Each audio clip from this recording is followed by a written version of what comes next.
अस्सलाम वालेकुम dear students. आज की लेक्चर में हम एंडोप्लाज्म रेटिकुलम और गोल्जी बॉडी के स्ट्रक्चर और उनके फंक्शन के बारे में पढ़ेंगे। तो जैसा कि आप लोगों को पता है कि पहले लेक्चर में हमने सेल मेम्ब्रेन और न्यूक्लियस को डिस्कस किया हुआ है। तो आज के लेक्चर में हम एंडोप्लाज्म रेटिकुलम और गोल्जी बॉडी को क्या करेंगे उसके बारे में पढ़ेंगे।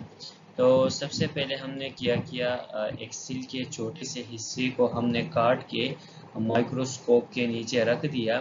तो यहाँ पे आप लोगों को एक ब्लू कलर में जो है एक सेंट्रल एक रीजन नज़र आएगा बच्चे, जिसको हम न्यूक्लियस कहते हैं। I have already discuss this in our previous lecture. अच्छा जी, इसके बाद जो सेल का आउटर मोस्ट बाउंड्री है सेल मेम्ब्रेन, ये आपको यू नज़र आएगा। अब ये जो न्यूक्लियस है और ये जो प्लाज्मा मेम्ब्रेन है या सेल मेम्ब्रेन है, इनके दरमियान आपको कुछ चैनल्स या कनेक्टिंग सेक लाइक स्ट्रक्चर जो है वो नज़र आएंगे। तो इन चीज़ों को क्या कहते हैं, इनको कहेंगे हम एंडोप्लाज्म रेटिकुलम। तो ये देखिए कि यहाँ पे कुछ चैनल्स है, कुछ सेक लाइक स्ट्रक्चर्स है जो मेम्ब्रेन बाउंडेड है, और ये सारी जो है न्यूक्लियस के पेरिफेरल साइड पे यानी आउटसाइड पे ये मौजूद है। तो इनको कलेक्टिवली हम क्या कहेंगे? These are collectively called endoplasm reticulum. अच्छा जी, अब एंडोप्लाज्म रेटिकुलम के दो टाइप्स होते हैं। एक होता है रफ एंडोप्लाज्म रेटिकुलम और दूसरा होता है बच्चे स्मूथ एंडोप्लाज्म रेटिकुलम। अब जो रफ एंडोप्लाज्म रेटिकुलम है उसमें और स्मूथ एंडोप्लाज्म रेटिकुलम में क्या डिफरेंस है?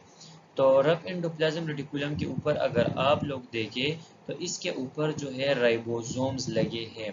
तो अगर राइबोसोम्स एंडोप्लाज्म रेटिकुलम के साथ अटैच होंगे तो फिर उस एंडोप्लाज्म रेटिकुलम को हम कहेंगे रफ एंडोप्लाज्म रेटिकुलम। अच्छा जी, और यहाँ पे आप लोग देख सकते हैं कि इस एंडोप्लाज्म रेटिकुलम के साथ कोई भी राइबोसोम अटैच नहीं है। इसका अपीयरेंस जो है शेप वो स्मूथ है, इसलिए हम इसको कहेंगे स्मूथ एंडोप्लाज्म रेटिकुलम। अच्छा जी, इसके बाद अगर आप इन सेक्स को इंडिविजुअली एक एक ये जो चैनल है उसको आप देखें बच्चे, तो इस एक चैनल को हम कहेंगे सिस्टर्ना और पूरे चैनल्स को हम कलेक्टिवली कहेंगे सिस्टर्नी। तो इसका मतलब ये हुआ कि ये जो एंडोप्लाज्म रेटिकुलम है इसके अंदर जो सेक्स है, एक एक सेक को हम क्या नाम देंगे? सिस्टर्नी कहेंगे। अच्छा जी, यहाँ पे आप लोगों को एक छोटा सा वेजिकल या जो स्मॉल बल लाइक स्ट्रक्चर नज़र आ रहा है बच्चे, इसको हम कहेंगे वेजिकल। तो एंडोप्लाज्म रेटिकुलम जो है वो बेसिकली बना है किन दो चीज़ों से? एक है सिस्टर्नी और दूसरा है वेजिकल्स। अच्छा जी, अब इसके बाद जो है यही एंडोप्लाज्म रेटिकुलम के जो छोटे छोटे वेजिकल्स है, ये इससे बड़ होके कोई एक दूसरा स्ट्रक्चर बनाएगा जिसको हम कहेंगे गोल्जी बॉडी और गोल्जी एपरेटस।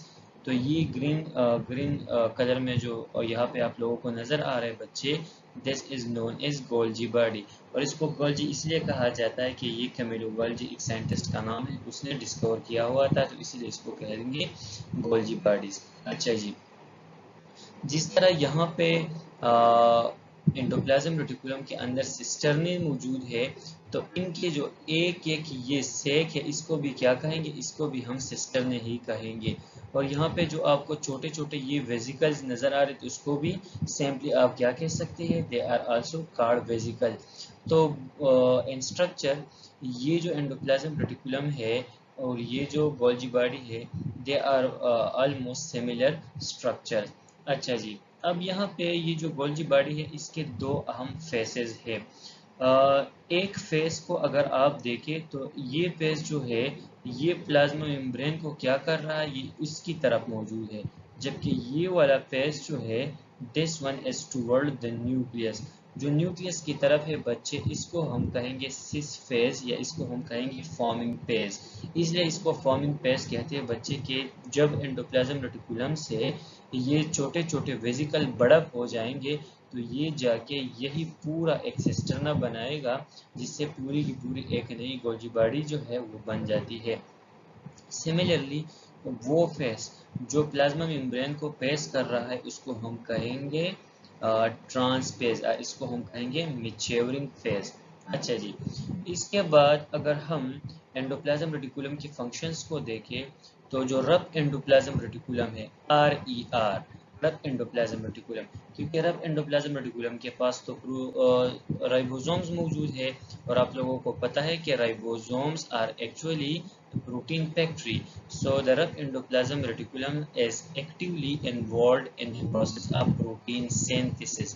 अच्छा जी, जो स्मूथ एंडोप्लाज्म रेटिकुलम है उनके डाइवर्स फंक्शन है, तो उसमें से कुछ मैंने यहाँ पे लिखे हैं, जैसे कि ये ड्रग डिटॉक्सिफिकेशन करता है, इसकी क्वांटिटी जो है या इसकी नंबर वो लीवर में बहुत ज़्यादा मौजूद होंगे।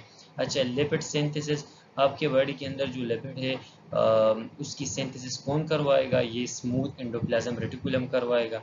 अच्छा जी, सिक्रीशन ऑफ हार्मोन, हमारी बॉडी के अंदर जो केमिकल मैसेंजर है हार्मोन्स, उसकी सिंथेसिस भी यही जो एंडोप्लाज्म रेटिकुलम है यही करवाता है। अच्छा जी, अब गोल्जी बॉडी के फंक्शंस को थोड़ा सा देख लेते हैं। गोल्जी बॉडी जो है उसका सबसे और अहम फंक्शन ये है कि ये लाइजोसोम को क्या करेगा? उसकी फॉर्मेशन करता है। कि सेल के अंदर जो लाइजोसोम बनेंगे वो गोल्जी बॉडी से बनते हैं। उसके बाद इस सेल के अंदर जो विक्यूल्स है वो भी गोल्जी बॉडी से बनेंगे। अच्छा, यहाँ पे एक और अहम चीज़ आप लोग याद रखें कि जब भी प्रोटीन बनता है एंडोप्लाज्म रेटिकुलम में, रफ एंडोप्लाज्म रेटिकुलम में, तो उनसे सारे प्रोटीन इन वेसिकल्स के ज़रिए जो है ये आएंगे किस में? ये आएंगे गोल्जी बॉडी में, और गोल्जी बॉडी इन प्रोटीन्स को पैक करके और इनको मॉडिफाई करेगा कि इनसे कौन कौन से स्ट्रक्चर जो है या कौन कौन से टाइप ऑफ प्रोटीन जो है वो बनेंगे। अच्छा जी, और इसका एक अहम और भी फंक्शन ये है कि ये एंजाइम प्रोडक्शन करवाता है। So this is all about the Golgi body in endoplasm reticulum. If you have any question about these two organelles, you can ask in the comments. Thank you so much.